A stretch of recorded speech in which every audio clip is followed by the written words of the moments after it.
Un agente de policía abofetea a una mujer negra en el tribunal y su carrera termina allí. Mi sueño es llegar a los 1000 suscriptores este mes. Suscríbete y cuéntame desde dónde la estás escuchando. Gracias por ser parte de este camino. Capítulo 1. El orgullo de la placa. La oficial Leticia Gómez se consideraba el epítome de la ley. Rubia, de mandíbula firme y mirada altiva, había escalado posiciones en la policía con una mezcla de disciplina férrea, cumplimiento estricto de normas, y una actitud que rozaba la arrogancia. Desde su infancia en un barrio de clase media alta en Valencia, había sido educada para ver el mundo en blanco y negro, literalmente. Para ella, el orden era sinónimo de obediencia, y cualquier desviación debía ser corregida con firmeza, sin importar el contexto. Esa visión rígida la había convertido en una oficial temida por los criminales y respetada por sus colegas, pero también en una figura de controversia silenciosa entre quienes detectaban en su trato un sesgo peligroso. Cada mañana, Leticia seguía su ritual como si fuera parte de un código sagrado. Despertaba a las 5, entrenaba durante 1 hora, desayunaba avena con claras de huevo, y se vestía con su uniforme impecable, cada pliegue perfectamente planchado. Caminaba hacia la comisaría con paso marcial, como si estuviera en una pasarela de autoridad. Sus compañeros solían bromear sobre lo seria que era, pero a sus espaldas, algunos comentaban su actitud hostil hacia ciertas personas. Leticia lo notaba, claro, pero se convencía a sí misma de que eran celos o debilidad. Ella no venía a hacer amigos. Venía a imponer justicia. La ciudad, sin embargo, estaba cambiando. En los últimos años, las tensiones raciales habían aumentado. Protestas, casos de brutalidad policial, y una ciudadanía cada vez más crítica exigían una reforma del sistema. Leticia, sin embargo, no creía en esas sensiblerías. Para ella, todo eso era ruido. Si alguien era arrestado, debía haber hecho algo mal. Su mundo no contemplaba la posibilidad del error institucional ni de la discriminación sistémica. Por eso, cuando fue asignada como escolta de seguridad al juzgado central durante una semana de audiencias importantes, lo tomó como otra oportunidad de demostrar su valor, no como un desafío moral. Ese lunes, al entrar en la sala del tribunal, Leticia sintió que todo estaba en orden. Su presencia imponía respeto, y eso le gustaba. La jueza aún no había llegado, y en su lugar, una mujer negra de porte elegante hablaba con uno de los asistentes judiciales. Leticia frunció el ceño. La mujer no llevaba toga, no parecía parte del personal habitual, y eso la incomodó. Se acercó con paso decidido y tono cortante. ¿Puede identificarse?, preguntó sin cortesía. La mujer la miró con calma, sin alterarse. Leticia no lo supo entonces, pero en ese instante empezó a cavar su propia tumba profesional. Capítulo 2. La jueza invisibilizada. Leticia no soportaba las miradas que desafiaban su autoridad, y aquella mujer la miraba como si no le temiera. Como si conociera el poder que llevaba dentro. Leticia interpretó esa serenidad como una provocación. Le he pedido que se identifique, repitió, esta vez más alto, atrayendo la atención de quienes estaban en la sala. La mujer, aún serena, respondió con voz firme, estoy en mi lugar. Usted, oficial, debería saber quién soy. Ese tono, esa seguridad, enfurecieron a Leticia. Sin pensarlo 2 veces, se acercó con rapidez y colocó una mano en el brazo de la mujer, intentando escoltarla fuera. Esto es una falta de respeto, murmuró. La mujer se negó a moverse. Y entonces ocurrió lo impensable. Leticia, perdiendo todo control, levantó la mano y la abofeteó. El silencio en la sala fue absoluto. Todos los presentes, incluso los más distraídos, voltearon horrorizados hacia la escena. El asistente judicial dejó caer los papeles que sostenía. Algunos presentes comenzaron a murmurar, y uno de los guardias corrió hacia Leticia. La mujer se sostuvo con dignidad, pero su rostro mostraba la indignación de quien ha sido agredida no solo físicamente, sino también simbólicamente. Con calma, una calma que descolocó aún más a Leticia, la mujer se giró hacia el estrado, tomó la toga que había dejado allí minutos antes y, con un gesto solemne, se la colocó. Soy la jueza principal de este tribunal, dijo en voz alta. Y acaba usted de cometer un acto de violencia inexcusable contra la autoridad judicial y contra la dignidad humana. Leticia sintió que el mundo se desmoronaba a su alrededor. Un murmullo crecía entre los presentes, mezcla de incredulidad y rabia. Quiso hablar, justificarse, pero ninguna palabra le salía. Por primera vez en su carrera, sintió que su placa no la protegería. Todo lo que había construido, Toda su carrera basada en el control, en el miedo que imponía, se deshacía frente a una verdad que no podía negar: su racismo le había cegado. No había visto a una jueza. Había visto a una mujer negra en un lugar de poder, y eso la había desestabilizado. Esa fue su verdadera falta, no reconocer la autoridad porque no venía en el envoltorio que ella consideraba adecuado. Los superiores de Leticia llegaron minutos después. La escena ya se había convertido en un escándalo. La jueza, con dignidad intacta, pidió que la oficial fuera retirada de la sala y suspendida de inmediato. No alzó la voz. No necesitó venganza. El sistema, esa vez, se volcó a su favor. Leticia, escoltada por sus propios compañeros, caminó fuera del tribunal sin mirar a nadie. Por dentro, la rabia hervía, pero también empezaba a nacer el miedo. Había cruzado una línea, y no había regreso. Ese día, ante los ojos de todos, su caída había comenzado.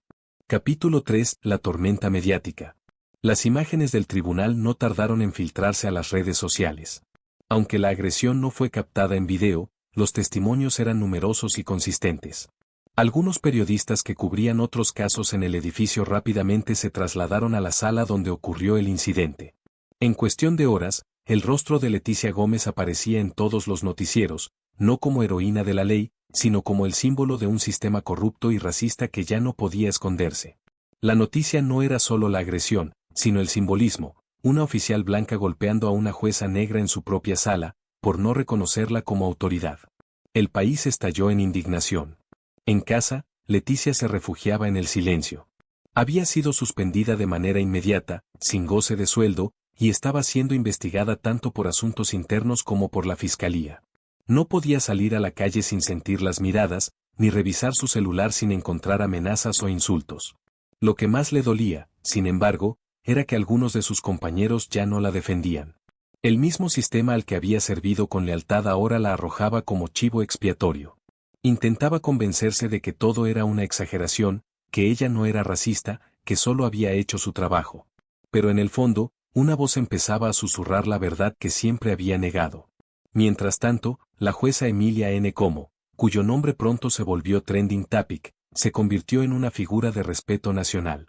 Con una trayectoria impecable, reconocida por su labor contra la discriminación y su firmeza en la aplicación de justicia, muchos se preguntaban cómo era posible que Leticia no la hubiera reconocido.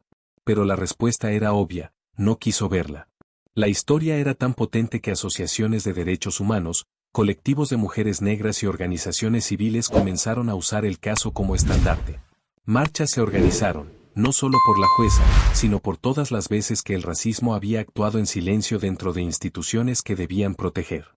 Leticia, al ver su rostro en pancartas con frases como "racista fuera del poder" o "la ley no tiene color, pero tú sí lo ves", sintió que su vida se le escapaba de las manos. Había dedicado años a esa carrera. Había sacrificado relaciones, sueños personales, todo por una vocación que creía noble. Y ahora, todo se desmoronaba no por una conspiración, no por una injusticia externa, sino por su propio sesgo. Cada titular, cada comentario, cada silencio de antiguos colegas era un espejo que la enfrentaba con lo que nunca quiso aceptar. Su visión del mundo estaba podrida desde la raíz. El uniforme no ocultaba su prejuicio. Lo había amplificado. Capítulo 4: El juicio interno. Durante los días que siguieron, Leticia apenas comía. Su apartamento, antes meticulosamente ordenado, se convirtió en un campo de batalla entre la negación y la desesperación. Apagó el teléfono, evitó los noticieros, pero nada de eso evitaba que la realidad la persiguiera. La citación para comparecer ante la comisión disciplinaria llegó sin demora.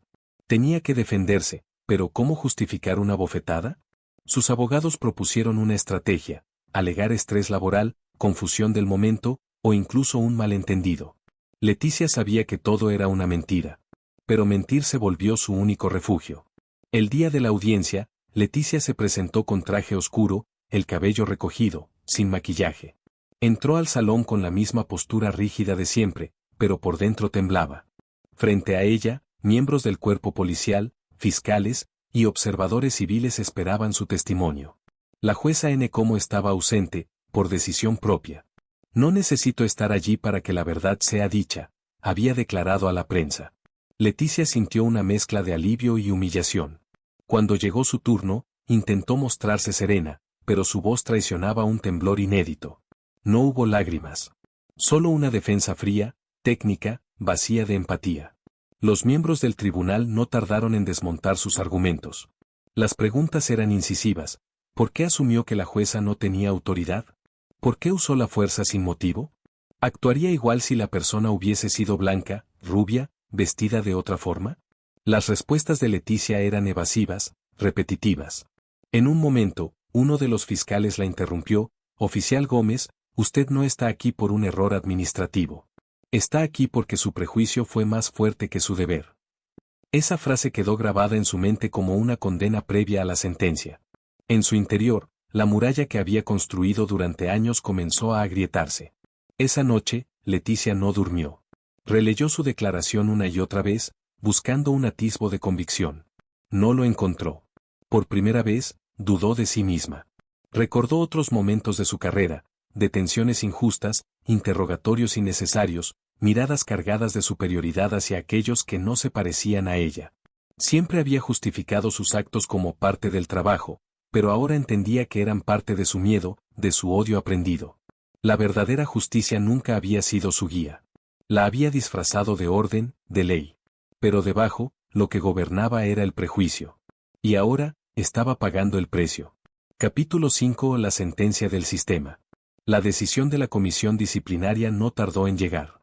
Leticia fue expulsada de la fuerza policial de manera irrevocable. Conducta incompatible con el ejercicio de la autoridad pública, decía el informe. En otras palabras, su racismo la había descalificado para siempre. La notificación oficial llegó acompañada de la recomendación de que fuera investigada por la Fiscalía por abuso de poder. Su placa, que por años había lucido con orgullo, fue retirada delante de testigos. La entrega fue humillante. Ninguna ceremonia, ningún adiós. Solo una puerta que se cerró sin mirar atrás. La noticia fue cubierta en todos los medios nacionales. Mientras tanto, la jueza N. Como ofrecía entrevistas donde no hablaba solo de Leticia, sino de una cultura que permitía que actos como ese ocurrieran diariamente. «No soy una excepción», decía con firmeza. «Soy una más que decidió decir basta». Su figura creció hasta convertirse en símbolo de resistencia y cambio. Leticia, por su parte, se convirtió en ejemplo de lo que debía ser erradicado. Un caso de estudio. Un nombre asociado al fracaso moral de un sistema que se alimentaba de silencio y jerarquía ciega. Con el paso de las semanas, Leticia intentó mantenerse lejos del foco mediático. Aplicó a otros trabajos, sin éxito. Su rostro era demasiado conocido. En su barrio, ya no era la oficial respetada.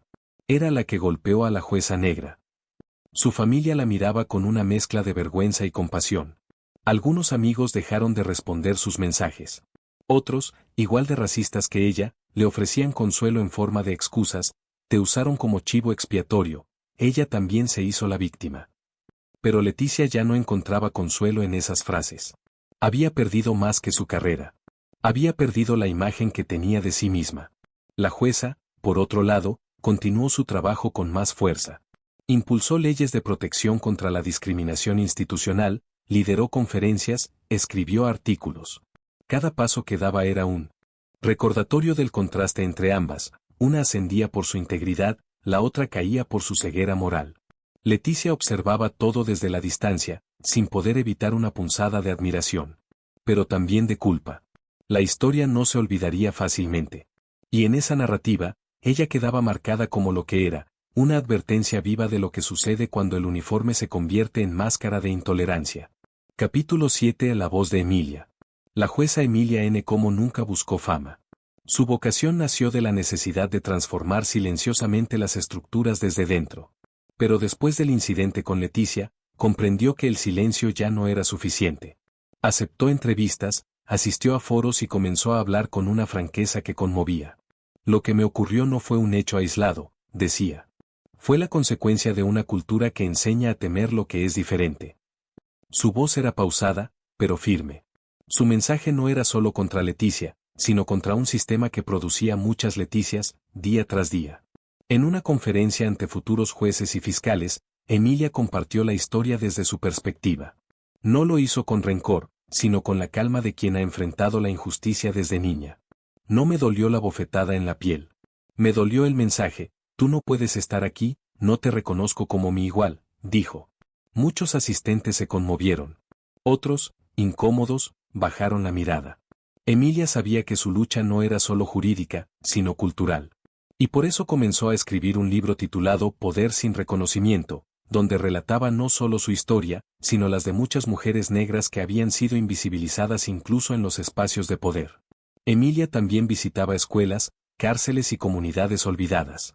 Su mensaje era claro: el racismo institucional se combate con educación y representación.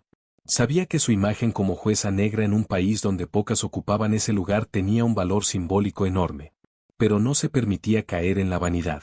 Mi rostro debe ser uno entre muchos, repetía.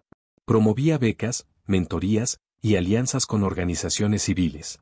Mientras Leticia se hundía en su silencio, Emilia construía puentes. Su ascenso no era personal. Era colectivo. Y eso lo hacía aún más poderoso. En una entrevista televisiva, le preguntaron si perdonaba a Leticia. Emilia reflexionó antes de responder. Yo no necesito perdonarla para seguir adelante. Mi energía está enfocada en sanar lo colectivo. Pero deseo que ella también enfrente su verdad. No por mí, sino por ella misma. Esa frase fue reproducida por todos los medios. Algunos la consideraron fría. Otros, profundamente humana. Pero Emilia sabía que el perdón real no era un espectáculo. Era un camino. Y cada quien debía recorrer el suyo. Capítulo 8 fue Ecos del pasado. Leticia comenzó a tener sueños recurrentes. En uno, estaba en medio del tribunal vacío, y la jueza N cómo la observaba desde el estrado, sin pronunciar palabra. En otro, era ella la que estaba esposada, mientras voces anónimas murmuraban justicia. Estos sueños la despertaban sudando, jadeando. Intentó buscar apoyo psicológico más serio, y comenzó una terapia intensiva. La psicóloga no le ofrecía consuelo barato. Le pedía que revisara su infancia, sus creencias, sus experiencias.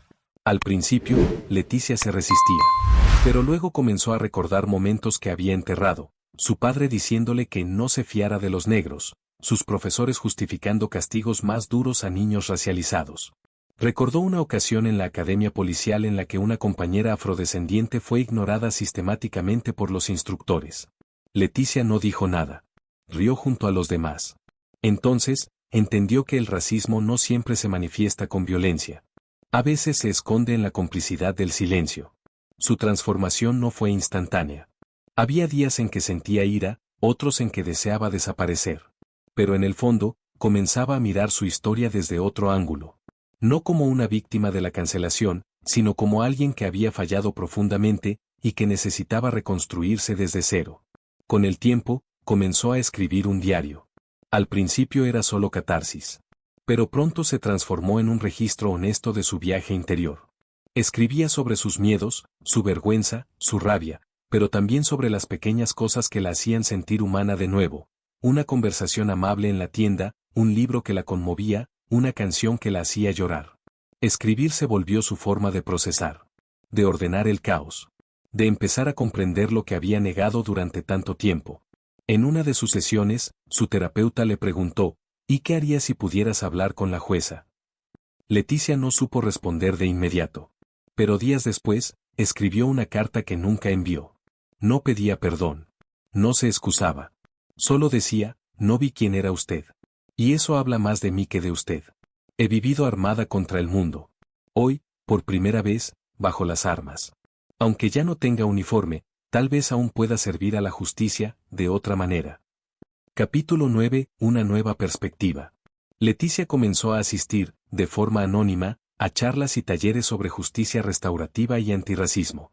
Se sentaba al fondo, sin intervenir. Escuchaba historias durísimas, madres que perdieron hijos por brutalidad policial, jóvenes que fueron perfilados solo por el color de piel. Al principio, se sentía incómoda, casi impostora. ¿Qué derecho tenía ella de estar allí? Pero con el tiempo, entendió que la incomodidad era necesaria. Era el inicio del aprendizaje.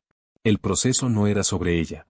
Era sobre ellos, sobre todos los que había ignorado, temido o deshumanizado. En uno de esos talleres, conoció a una mujer llamada Yara, que había sido víctima de abuso policial años atrás. Leticia, sin revelar su pasado, escuchaba con atención. Pero un día, impulsada por la honestidad del grupo, decidió hablar. Contó su historia, sin omitir la bofetada. El silencio fue largo. Luego, Yara dijo, no estás aquí para ser perdonada. Estás aquí para ver lo que antes no veías. Y eso, ya es un inicio. Esa noche, Leticia lloró en la ducha. No por el rechazo, sino por la posibilidad de seguir existiendo más allá del uniforme. Poco a poco, comenzó a colaborar como voluntaria en un centro comunitario. Ayudaba en lo que podía, limpiar, organizar archivos, dar clases de alfabetización digital. Nadie allí sabía su historia completa. Pero algunos intuían que había una herida grande detrás de su silencio. En ese espacio, Leticia sintió algo que hacía mucho no sentía: pertenencia. Por primera vez, no era la que mandaba, la que juzgaba, la que imponía. Era una más. Y en esa horizontalidad, encontró una forma distinta de vivir. Un día, mientras acomodaba unos libros en la biblioteca del centro, encontró uno escrito por Emilia N. Como. Lo tomó con manos temblorosas. Poder sin reconocimiento. Lo leyó de principio a fin en una noche. No solo revivió el pasado. Comprendió el contexto. Vio la humanidad de Emilia en cada página. Y se preguntó, no por última vez, ¿y si me hubiera detenido a escucharla antes? Aún no tenía todas las respuestas. Pero al menos ahora, sabía hacerse las preguntas correctas. Capítulo 10 a finales que comienzan.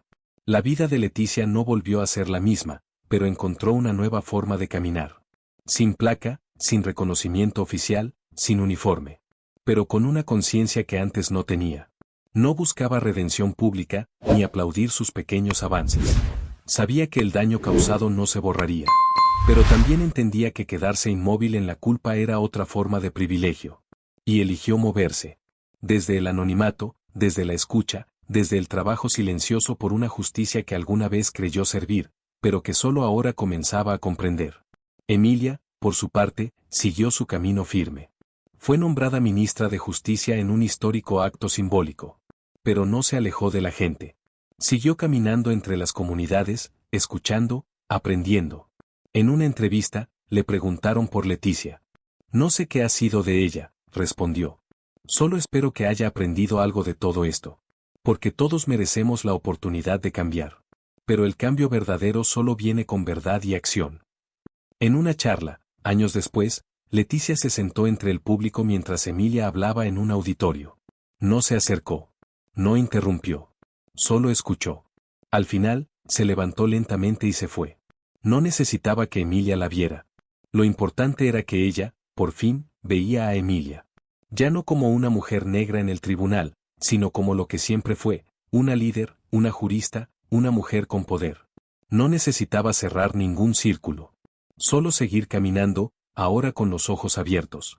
A veces, la justicia no viene en forma de castigo. Viene como conciencia. Como una mirada nueva. Como la certeza de que el verdadero uniforme de un servidor público no es el metal ni el miedo, sino la humanidad. Y Leticia, aunque tarde, había comenzado a vestirlo por dentro. Capítulo 11. El precio de la verdad. La noticia del nombramiento de Emilia como ministra de Justicia recorrió el país como un rayo de esperanza. Para muchos, era un símbolo de cambio real, para otros, un recordatorio incómodo de que las estructuras estaban comenzando a modificarse. Leticia lo vio por televisión, sentada en la misma sala donde había vivido su caída. No sintió envidia. Sintió paz. Emilia había transformado el golpe recibido en una bandera de dignidad. Leticia, en cambio, seguía enfrentando las consecuencias de lo que ese golpe había revelado sobre sí misma. No había juicio más duro que el de su propia conciencia. Una mañana, recibió una invitación inesperada. El centro comunitario donde colaboraba la había nominado para participar en una mesa redonda sobre justicia transformadora. Dudó. ¿Qué podía aportar ella? Pero aceptó. No habló como exagente, ni como protagonista de un escándalo. Habló como alguien que había vivido el error y había decidido no huir de él. Su voz temblaba, pero no retrocedía. Muchos asistentes se conmovieron. Una joven le preguntó cómo era vivir después de caer tan bajo. Leticia sonrió con tristeza. El fondo no es un lugar. Es un espejo. Y lo importante no es lo que ves, sino si decides romperlo, o empezar a mirarte con otros ojos. Después de esa charla, comenzó a recibir invitaciones de colectivos que querían escucharla. Nunca como ejemplo, sino como advertencia.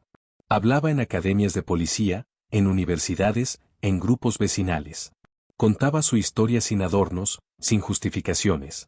Y poco a poco, fue encontrando su lugar como educadora en derechos humanos. Una labor que nunca imaginó, pero que se convirtió en su forma de servir. Cada palabra que pronunciaba era un acto de reparación. No podía cambiar el pasado, pero podía evitar que se repitiera en otros. Una tarde, sola en su casa, Leticia miró su antiguo uniforme, guardado en una caja. No lo tocaba desde su expulsión.